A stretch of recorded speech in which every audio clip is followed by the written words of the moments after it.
आज Doubtnut app download करें। Doubtnut पर अपने सभी गणित, रसायन विज्ञान, भौतिक विज्ञान और जीव विज्ञान के डाउट्स का करो सफाया। बस प्रश्न की फोटो खींचो, एक ही प्रश्न को क्रॉप करो और तुरंत वीडियो सोल्यूशन पाओ। अभी डाउनलोड करें। नमस्कार दोस्तों, दिया गया प्रश्न है संचार लाइन में 3 प्रकार की ऊर्जा हासों का वर्णन कीजिए। तो संचार लाइन में जो ऊर्जा हास होता है वह कुछ इस प्रकार से होता है। क्या होता है कि जब हमारे संचार लाइन की बात करें हम लोग, या हम लोग केबल तारों की बात करें, तो उसमें क्या होता है, विद्युत चुंबक, जैसा हमें पता है कि इसमें विद्युत चुंबक की तरंगे होती है। तो जब विद्युत चुंबक की तरंगे क्या होती है आपस में, अगर हम लोग केबल संचार व्यवस्था की बात करते हैं तो इनमें क्या होता है, इनमें आपस में कुछ इस तरीके से गुथी हुई होती है। तो एक दूसरे के विद्युत चुंबकीय क्षेत्र के कारण क्या होती है, ये इनके कारण जो संचार सिग्नल होता है इनका, ये कैसा हो जाता है, विकृत हो जाता है। और इसी को ही कहते हैं हम लोग हानि। मतलब और वो विकृत कितने प्रकार से होता है तो हम लोग देख सकते हैं। पहला जो होता है क्षीणन होता है, ठीक है। अब जो क्षीणन होता है उसमें क्या होता है, जो चैनल होते हैं हमारे संचार चैनल, मतलब प्रेषित्र, ये हमारा प्रेषक है, प्रेषित्र है, और यह है अभिग्राही, ठीक है। तो प्रेषित्र और अभिग्राही के बीच में जो ट्रांसमिशन लाइन होती है, जो हमारे पास में जो चैनल होता है, ये जो चैनल होता है ये क्या करता है, ये है ऊर्जा, जो उसमें उपस्थित जो ऊर्जा होता है, ऊर्जा होती, जो एनर्जी होती है, उसको क्या कर लेता है, अवशोषण कर लेता है। तो इसके कारण क्या होता है, अवशोषण के कारण क्या हो जाता है, क्षीणन उत्पन्न हो जाता है, ठीक है, अवशोषण के कारण। और तो दूसरा है ट्रांसमिशन लाइन में हानि, वो होती है विरूपण।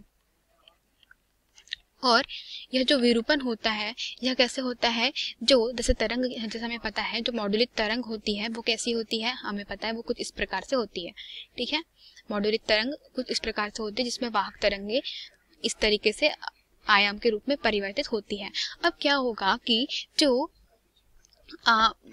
जो हमारी जो सिग्नल है इसकी तरंग कुछ इस प्रकार से है। अगर यह मान लीजिए मेरा ये संचार चैनल है, ठीक है, इससे यह मेरा मॉड्यूलेट सिग्नल को जा रहा है, परंतु इसमें कुछ विद्युत चुंबक की तरंग, जैसे मैंने कहा था, इसके कारण क्या हो जाएगी, यह विकृत हो जाएगी।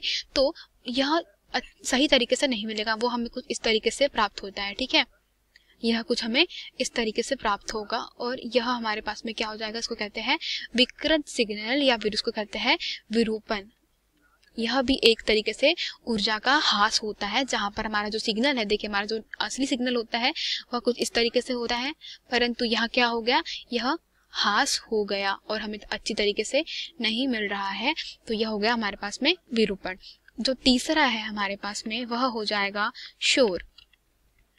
अब शोर क्यों होता है, यह डिस्टॉर्शन के कारण होता है। मतलब क्या हो रहा है, अब जैसे मैंने कहा कि बाह्य विद्युत क्षेत्र भी है और इस पे मतलब आंतरिक विद्युत क्षेत्र भी है, यहाँ पे विद्युत चुंबकीय क्षेत्र भी है, और इन सब क्षेत्रों के कारण क्या होता है, यह एक दूसरे में टकराते हैं, जिसके कारण क्या हो जाता है, अन्य आयाम और अन्य आवृत्तियां मिक्स हो जाती है। बहुत सारी जो अन्य आयाम और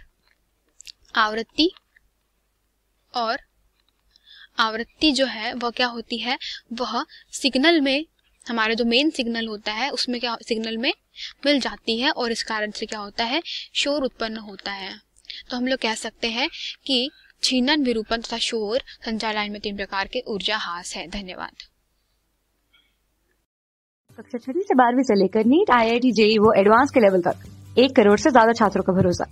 आज ही डाउनलोड करें डाउटनेट ऐप या व्हाट्सएप करें अपने सारे डाउट्स 8400 400 400 पर।